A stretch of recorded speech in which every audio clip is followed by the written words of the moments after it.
مسلمانانو ته جذبې ورغلي په طالبانو مجاهدینو کې داسې اور بل موږ فلسطین ته ځو چیرې ځې څه شي دپاره ځې یو توغندی د زر نفرو بس ته ته جذبه مه کوه جذبه دې زر سړېږي اوس جذبه په علم وکړه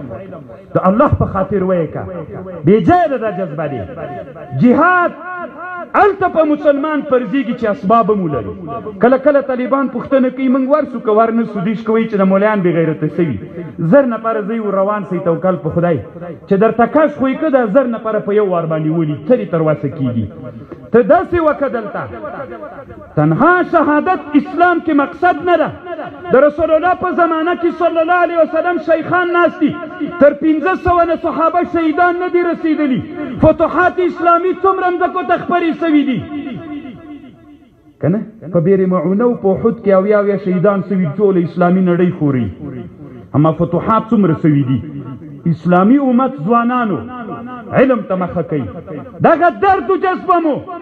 یو ساعت مه کوئ چې هله ورسئ دغه جذبه مو په نن عصر په علومو ورټوله کوئ دغه ابتکارات مو ټول راټول کوئ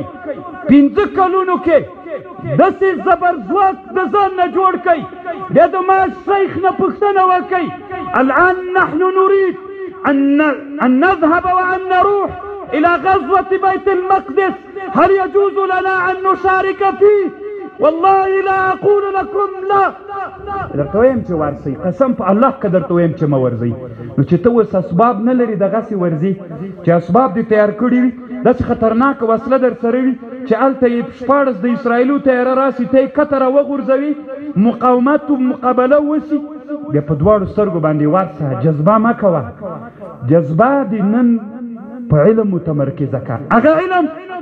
چې الله مونږ ته قرآن کې ویلي واعدوا لهم ما استطعتم من قوه ومن رباط الخيل ترهبون به عدو الله وعدوكم داسې وسله تیاره که چې دښمن پې وویروي دښمن د تا د امپور نه ډارېږي نن د خبرې هلته هغوی سره ستا دښمن د هغې وسلې نه ډارېږي چې د دوی سره هم مثله کېږي هم مثل وسلې نه دښمن ډارېږي ګوره ترهبون به عدو الله